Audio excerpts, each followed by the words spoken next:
Magandang gabi mga tagapakinig. Welcome muli dito sa Romansa Diaries, kung saan ang bawat kwento ay puno ng init, lambing, at kaunting lihim na hindi basta-basta ibinubunyag. At ngayong gabi, isang nakakapasong kwento ang ating tampok.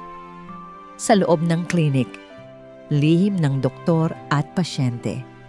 Ihanda ang sarili dahil ang kwentong ito ay puno ng tensyon, pagnanasa, at mga sandaling hindi na muling mababalikan. Sa loob ng klinik, ang lihim ng magandang doktora. Tahimik ang klinika tuwing hapon, ang ilaw na malamlam, ang pabangong banayad na nakahalo sa amoy ng alkohol at gamot. Iyon ang laging nadarama ni Dr. Celine, isang doktora na kahit biyuda na, ay hindi maikakaila ang alindog. Kutis porselana, mahaba ang buhok na laging nakapusod, at higit sa lahat, ang mga dibdib na lagit-laging umaagaw ng pansin. Hindi yun maitatanggi, lalo na kapag nakasuot siya ng puting coat na bahagyang bumabakat ang figura ng kanyang katawan. Dumating si Mang Arturo, isang matandang pasyente na kilala sa barangay sa pagiging palabiro at mahilig magkwento. Ngunit sa tuwing bumibisita siya kay Dr. Celine, ang mga mata niya ay tila hindi kumakawala sa dibdib ng doktora. Para bang iyon mismo ang gamot na kanyang hinihintay, hindi ang mga tableta o reseta. Magandang hapon, doktora, bati ni Mang Arturo. Sabay ngiting parang may lihim na kasunduan. Magandang hapon din, Mang Arturo, sagot ni Celine, habang marahang hinahaplos ang clipboard. Sabay ayos ng kanyang coat na lalong nagbigay diin sa kanyang malalaking dibdib. Sa bawat galaw ng doktora, napapansin ni Arturo kung paanong bahagyang gumagalaw ang dibdib nito. Tila ba may sariling himig ng tukso. Wiling-wili siya, at si Celine, bagamat sanay sa tingin ng mga lalaki, ay tila natutuwa sa atensyong ibinibigay ng matanda. Habang sinusuri ang pulso ni Arturo, marahan itong hinawakan ng kanyang kamay. Ang lambot ng balat ng doktora ay tila pahiwatig na hindi lamang lunas ang dala nito, kundi init na kay tagal na niyang hinahanap. Nakatingin si Arturo, hindi sa kanyang mata, kundi sa kanyang dibdib na halos sumisilip mula sa neckline ng kanyang blouse. Doktora, parang gumagaan ang pakiramdam ko kapag kayo ang kasama ko. Bulong ni Arturo, halos nanginginig ang boses. Ngumiti si Celine. Kung ganon, baka hindi gamot ang kailangan niyo, Mang Arturo. Baka lambing lang. Dito nagsimulang mag-iba ang hangin sa loob ng klinika. Ang simpleng gamutan ay nagmistulang pagtatagpo ng dalawang kaluluwang may sariling pangungulila. Marahan, tumagilid si Celine upang abutin ang stethoscope, at sa pagyuko niya, halos dumikit ang kanyang dibdib sa braso ni Arturo. Ramdam niya ang biglang paghigpit ng hawak ng matanda. Doktora, muling bulong nito, sabay tingin na puno ng pagnanasa. Hindi umiiwas si Celine. Sa halip, lalo niyang inilinaw ang kanyang lambing. Kalma lang po, Mang Arturo. Narito ako. Ako ang gamutan ninyo. Ang kanilang mga matay nagtagpo. Ang bawat paghinga ay nagiging mabigat. At ang dibdib ng doktora ay tila sinasadyang humaplos sa bawat pagkakataon. Lumapit ang doktora upang i-check ang katawan ng matanda kung may masakit sa bawat parte. Habang lumalapit, pabilis ng pabilis ang tibok ng puso ng matanda.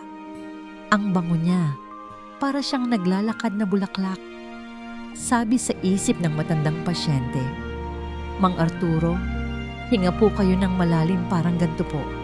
Huminga ng malalim ang doktora dahilan upang lalong umumbok ang naglalakihan dibdib nito, at nahulog ang ballpen, nag-akmang pupulutin ito ng matanda.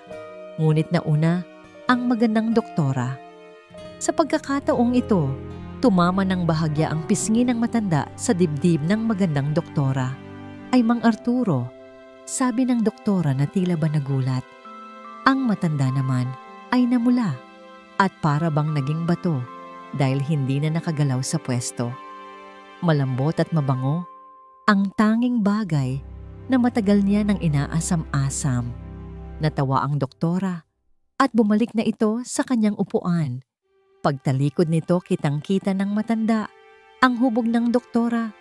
Mala beauty queen ang hubog mula harap hanggang likod. Halos tumulo ang laway ng matanda. Sabi ng doktora, antayin lang po natin ang result ng inyong mga laboratory test at pwede na po kayong umuwi. Nang nagpaalam ang matanda, bigla itong nahilo at muntikan ng bumagsak. Buti nasalo siya ng doktora at nasagip sa tiyak na pagbagsak. Mahiga po muna kayo dito para makapagpahinga. Inalalayan ng doktora ang matanda patungo sa clinic bed. Lapat na lapat ang mukha ng matanda dahil sa alalay na ginawa ng doktora. Pansin niyo ng doktora na may bahagyang paggalaw sa bibig ng matanda. Ngunit di alintana, mas inuna niya ang kalagayan ng matanda upang mailagay niya sa tamang pwesto. Nang maiayos niya na ang pwesto, nakapikit pa din ang matanda na parang walang nangyari.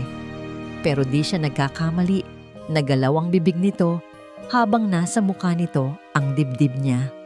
At dito siya nakaisip ng kapilyahan dahil alam niya naman na gising ito. Lalo niya itong tinakam. Inalis ang coat at blouse para isang manipis at puting spaghetti strap lang ang matira sa kanyang pangtaas. Habang nakaupo at nakaharap sa table, alam niyang nakatingin sa kanya ang matanda mula sa pagkakahiga. Gamit ang itim na bra na talagang lilitaw ang kalusugan ng kanyang dibdib sa mga ganitong tagpo. Iha, isang mahinang bulong pero sapat na para marinig niya na galing sa nakahigang matanda. Nilapitan niya ito at sa paglalakad, sadyang pinaalog niya ang katawan upang lalaong mawala sa sarili ang matanda na nakatingin sa kanya. Halos tumulo na ang laway nito sa pagkakatulala sa kanya at nang lumapit siya, tinaong niya ito kung ano ang nararamdaman. Napalunok ang matanda dahil sa halos nasa mukha niya na ang pantasya niyang lagi niyang tinitignan. Natawa ang doktora. Ano po ba yun, tay? Di na maitanggi ng matanda ang kasabikang nararamdaman at di na niya mapigilan. Kaya tinuro niya ang dibdib ng doktora gamit ang mga nguso. Sabi ng doktora, ito ho ba? Sabay hawak sa dalang dibdib na tila ba sinukat na may halong pang-aakit. Halos himatay ng matanda dahil nyari yun mismo sa kanyang harap at halos abot kamay ang tanawin. Hiyang-hiya ang matanda pero sa isip niya baka wala ng ibang pagkakataon kung papalagpasin niya pa ang chance na ito. Nahihiya pero tumango at may mukhang nagmamakaawa. Naawa naman ang magandang doktora. Naisip niya naman na kung ito ang magpapagaling sa kanyang pasyente ay pwede niya namang gawin dahil wala namang siyang asawa at tao din naman siya na may pangangailangan. Inilabas niya mula sa pagkakatago ang dibdib sa ibabaw ng spaghetti strap na suot. Dahilan upang bumungad sa matanda ang tayong-tayo ang sobrang gandang tanawin na ito. Dahan-dahan nilapit ng doktora ang sarili sa nakahigang matanda at isinubo ang sarili sa nauuhaw na matanda. Walang sinayang na oras, animoy gutom na anak na tila sabik sa gatas ng ina.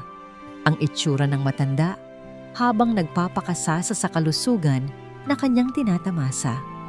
Sa loob ng silid, ang oras ay tumigil. Tanging ang damdamin nila ang umuusad.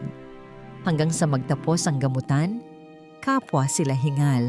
Hindi dahil sa sakit, kundi sa init ng tagpong dumaan. Salamat, doktora, sambit ni Arturo na may ngiting hindi matutumbasan. Hindi lang katawan ko ang gumaan, pati puso ko. Ngumiti si Celine, marahan niyang hinaplos ang pisngi ng matanda. Huwag mong kalimutan, Mang Arturo, tuwing hapon may gamutan tayo. At dito lang iyon, sa klinik na ito. At muling bumalik ang katahimikan ng gabi, ngunit naiwan ang apoy sa kanilang mga alaala. At dito na nagtatapos ang ating mainit na kwento, mga tagapakinig. Sana'y nadama ninyo ang bawat sandali nang sa loob ng klinik. lihim ng doktor at pasyente. Huwag kalimutan na dito sa Romansa Diaries, ang bawat gabi ay may kasamang lambing at apoy na handog namin sa inyo. Kaya mga tagapakinig, please like, share at subscribe para sa mas marami pang kwento ng init at pagnanasa. H hanggang sa muli. Magandang gabi.